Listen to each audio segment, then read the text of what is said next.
ರಾಜೀನಾಮೆ ಕೊಡೋ ವಿಚಾರ ಈಗ ಸಿದ್ದರಾಮಯ್ಯ ಸಾಹೇಬ್ ಕೊಡೋದು ಇಡೀ ರಾಜ್ಯಕ್ಕೆ ನೋವಾಗಿರೋಂಥ ವಿಚಾರ.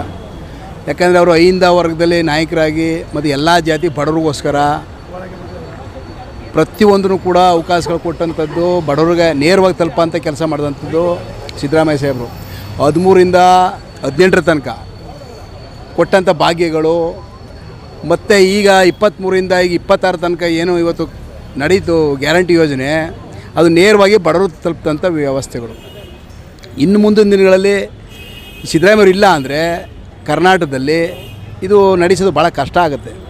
ಯಾಕಂದರೆ ಹಣಕಾಸು ಸಚಿವರಾಗಿ 18 ಬಜೆಟ್ನ ಮಂಡಿಸಿ ದೊಡ್ಡ ಅನುಭವ ಇದ್ದಂಥ ಅನುಭವಶಾಲಿಗಳವರು. ಇವತ್ತು ಇನ್ನೊಬ್ಬರು ಮತ್ತೊಬ್ಬರು ನಾನು ಅಂತ ಹೇಳ್ತಾರೆ, ಅಷ್ಟು ಸುಲಭ ಅಲ್ಲ. ಕರ್ನಾಟಕ ರಾಜ್ಯದಲ್ಲಿ 7 ಕೋಟಿ ಜನ ಇದ್ದಾರೆ. 7 ಕೋಟಿ ಜನಕ್ಕೂ ಇವತ್ತು ಒಂದು ಒಳ್ಳೆಯ ಅಭಿವೃದ್ಧಿ ಇರ್ಬೋದು, ಮೂಲಭೂತ ಸೌಕರ್ಯ ಇರ್ಬೋದು, ಪ್ರತಿಯೊಂದನ್ನು ಕೂಡ ಇವತ್ತು ಗಮನದಲ್ಲಿ ಇಟ್ಕೊಂಡು, ಯಾಕಂದರೆ ಅವ್ರು ಹಳ್ಳಿಯಿಂದ ಬಂದಂಥವ್ರು.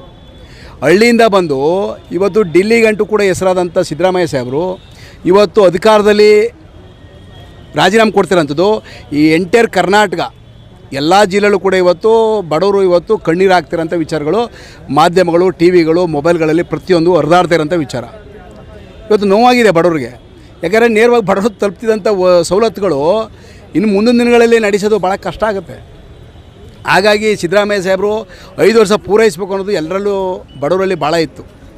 ಅದರಲ್ಲೂ ಮಹಿಳೆಯರ ಸಬಲೀಕರಣ ಅಂತೇಳಿ ಇವತ್ತು ಏನು ಇಡೀ ಕರ್ನಾಟಕ ತುಂಬ ಓಡಾಡೋಂಥ ಕೆಲಸ ವ್ಯವಸ್ಥೆ, ಬಸ್ಸಲ್ಲಿ ಉಚಿತ, ಇವತ್ತು ಅನ್ನಭಾಗ್ಯ, ಗೃಹಜ್ಯೋತಿ, ಗೃಹಲಕ್ಷ್ಮಿ, ಯುವ ನಿಧಿ ಎಲ್ಲವನ್ನು ಏನು ಇವತ್ತು ಚುನಾವಣೆ ಪ್ರಣಾಳಿಕೆಯಲ್ಲಿ ಘೋಷಣೆ ಮಾಡಿದ್ರು ಅವೆಲ್ಲವನ್ನು ಜಾರಿ ಮಾಡಿದ್ದಾರೆ. ಅಂದರೆ ಅದು ಅವರ ಅನುಭವ, ಅವರ ಹಿರಿತನ ಮತ್ತು ಅವರು ಗ್ರಾಮೀಣ ಭಾಗದಲ್ಲಿ ಬಂದಂಥ ಒಂದು ಬಡವರನ್ನು ಗೊತ್ತಿರೋಂಥ ಒಬ್ಬ ರೈತರ ಮಗನಾಗಿ ಬಂದಿದ್ದವರು. ಅವರು ಹುಟ್ಟಿನಿಂದ ಅವ್ರ ತಂದೆ ಕಾದಿನ ರಾಜಕಾರಣಿ ಎಲ್ಲ ಅವರು. ಆದರೆ ಒಬ್ಬ ರೈತನ ಮಗನಾಗಿ ಈ ಮಟ್ಟಕ್ಕೆ ಬಂದವರ ಅಂದರೆ ಇಡೀ ದೇಶ ಇವತ್ತು ಸಿದ್ದರಾಮಯ್ಯ ತಿರುಗಿ ನೋಡೋಂಥ ವ್ಯವಸ್ಥೆ ಮಾಡಿದ್ದಾರೆ. ಅದು ಕರ್ನಾಟಕದಲ್ಲಿ ಏನಾದ್ರು ಕಾಂಗ್ರೆಸ್ಸು ಈ ಮಟ್ಟಕ್ಕೆ ಬಂದಿದೆ ಅಂದರೆ ಅದು ನೇರವಾಗಿ ಸಿದ್ದರಾಮಯ್ಯ ಸಾಹೇಬ್ರೆ ಕಾರಣ. ಯಾಕಂದರೆ ಅಹಿಂದ ಓಟೆ ಇವತ್ತು ಮತ ಬ್ಯಾಂಕ್ ಅವ್ರಿಗೆ.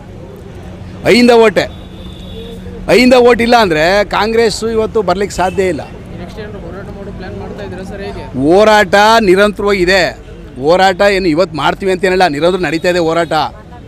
ಆದರೂ ಸಿದ್ದರಾಮಯ್ಯ ಸಾಹೇಬ್ರದ ಅವರ ತತ್ವ ಸಿದ್ಧಾಂತಗಳೇ ಒಂದು ಬಾಬಾ ಸಾಹೇಬ್ ಅಂಬೇಡ್ಕರ್ ಅವರ ಸಂವಿಧಾನದ ವಿಚಾರ ಇಟ್ಕೊಂಡು ಈ ಥರ ಬಂದಂಥವ್ರು. ಸಂವಿಧಾನದ ಅಡಿಲಿ ಅವರು ಯಾವತ್ತೂ ಕೂಡ ಬಿಟ್ಟು ಹೋದರಲ್ಲ. ಸಂವಿಧಾನ ಏನಿದೆ ಅದನ್ನು ಪಾಲಿಸಿ ಅವರು ಇವತ್ತು ಆಡಳಿತ ಮಾಡೋಂಥದ್ದು. ಸಂವಿಧಾನ ಉಳಿಬೇಕು ಬಡವ್ರಿಗೋಸ್ಕರ. ಇವತ್ತು ಏನು ಸಂವಿಧಾನ ಇದೆ ಅದರ ಪೂರ್ವಕವಾಗಿ ಆಡಳಿತ ಮಾಡಿದ್ದಾರೆ ಅಂದರೆ ಅದು ಸನ್ಮಾನ್ಯ ಸಿದ್ದರಾಮಯ್ಯ ಸಾಹೇಬರು. ಸರ್, ಸಿದ್ದರಾಮಯ್ಯ ಸಾಹೇಬ್ರು ಇಲ್ಲ ಅಂದರೆ ಕಾಂಗ್ರೆಸ್ ಇರಲ್ಲ. ಇದು ನೇರವಾಗಿ ನಾವು ಹೇಳ್ತಾರಂಥದ್ದು. ನಾನು ಅವರ ಅಭಿಮಾನಿ ಅಂತಲೋ ಅವ್ರ ಕಾರ್ಯಕರ್ತ ಅಂತ ಹೇಳ್ತಾ ಇಲ್ಲ, ನಾನು ವಾಸ್ತವ ಹೇಳ್ತಾ ಇರೋಂಥದ್ದು. ಸಿದ್ದರಾಮಯ್ಯ ಸಾಹೇಬ್ರ ನೇತೃತ್ವ ಇಲ್ಲ ಅಂದರೆ, ಸಿದ್ದರಾಮಯ್ಯ ಸಾಹೇಬ್ರ ಅಧಿಕಾರ ಇಲ್ಲ ಅಂದರೆ, ಅವರು ಧ್ವನಿ ಇಲ್ಲ ಅಂದರೆ ಕಾಂಗ್ರೆಸ್ ಬರೋದು ಭಾಳ ಕಷ್ಟ.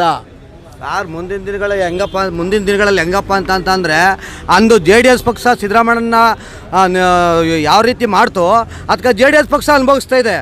ಇವತ್ತು ಸಿದ್ದರಾಮಯ್ಯನಿಗೆ ಈ ಥರ ಮಾಡಿರೋದ್ರಿಂದ ಇಡೀ ಒಂದು ಹಿಂದುಳಿದ ಸಮಾಜಕ್ಕೆ ಮಾಡಿದ್ದಾರೆ.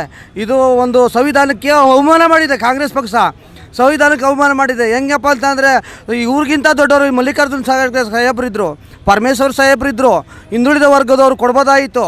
ಇವರು ಎಲ್ಲರೂ ಇದನ್ನು ಧಿಕ್ಕರಿಸಿ ಒಂದು ಸಂವಿಧಾನಕ್ಕೆ ಅವಮಾನ ಮಾಡಿ ಒಬ್ಬ ಹಿಂದುಳಿದ ನಾಯಕನ ಈ ಥರ ಎಡಂತರದಲ್ಲಿ ತೆಗಿತಿರೋದು ಸಿದ್ದರಾಮಯ್ಯನಿಗಾಗಲಿ ಸಿದ್ದರಾಮಯ್ಯನ ಅಭಿಮಾನಿಗಳಿಗಾಗಲಿ ನಷ್ಟವಾಗಲ್ಲ. ಬಟ್ ಕರ್ನಾಟಕ ರಾಜ್ಯಕ್ಕೆ ನಷ್ಟ ಆಗ್ತಾಯಿದೆ, ಬಡವ್ರಿಗೆ ಅನ್ಯಾಯ ಆಗ್ತಾಯಿದೆ, ಹಿಂದುಳಿದ ವರ್ಗಕ್ಕೆ ಅನ್ಯಾಯ ಆಗ್ತಾಯಿದೆ.